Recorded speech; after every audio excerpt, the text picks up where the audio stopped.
കേരളത്തിലെ കുട്ടികൾക്കിടയിൽ മുണ്ടിനീര് ബാധിതരുടെ എണ്ണം കുതിച്ചുയരുന്നതായി സംസ്ഥാന ആരോഗ്യവകുപ്പിന്റെ കണക്കുകൾ. ഇക്കൊല്ലം ഇതുവരെ 69,113 കേസുകൾ റിപ്പോർട്ട് ചെയ്തെന്നാണ് കണക്കുകൾ പറയുന്നത്. അതേസമയം കഴിഞ്ഞ വർഷം 2,324 കേസുകളായിരുന്നു റിപ്പോർട്ട് ചെയ്തത്. ഒരു വർഷത്തിനിടെ രോഗികളുടെ എണ്ണത്തിൽ 30 മടങ്ങാണ് വർധനവുണ്ടായത്. രോഗത്തിന് അലോപ്പതി അല്ലാതെ മറ്റ് ചികിത്സയും ആശ്രയിക്കുന്നവർ ഉണ്ടാകുമെന്നതിനാൽ രോഗബാധിതർ ഇതിലേറെയുണ്ടാകുമെന്നും ആരോഗ്യവകുപ്പ് കണക്കുകൂട്ടുന്നു. മുണ്ടിനീരിനും അഞ്ചാം പനിക്കും റുബെല്ലയ്ക്കുമെതിരായ വാക്സിൻ 2016 നിർത്തലാക്കി മീസിൽസ് റുബെല്ല വാക്സിൻ മാത്രമാക്കി മാറ്റിയിരുന്നു.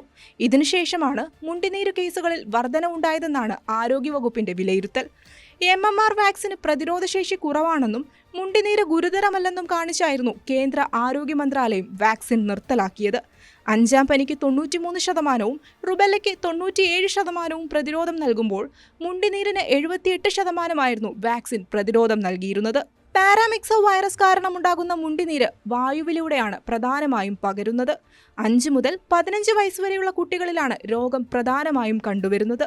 ചെറിയ പനിയും തലവേദനയുമാണ് തുടക്കത്തിലെ ലക്ഷണങ്ങൾ.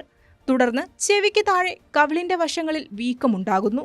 നീരുള്ള ഭാഗത്ത് വേദനയും അനുഭവപ്പെടാം. രോഗം ബാധിച്ച കുട്ടികളെ സ്കൂളിൽ വിടാതിരിക്കുന്നതാണ് ഉചിതം. അപൂർവമായി മുതിർന്നവരിലും രോഗം ബാധിക്കാറുണ്ട്. ചികിത്സിച്ചില്ലെങ്കിൽ കേൾവി തകരാറിനും ഭാവിയിൽ വന്ധ്യതയ്ക്കും ഗർഭിണികളിൽ ആദ്യ 3 മാസങ്ങളിൽ മുണ്ടിനീരുണ്ടായാൽ ഗർഭം അലസാനും സാധ്യതയേറെയാണെന്നും ആരോഗ്യ വിദഗ്ധർ പറയുന്നു. രോഗം ഗുരുതരമായാൽ തലച്ചോറിനെ ബാധിക്കാനും സാധ്യതയുണ്ട്.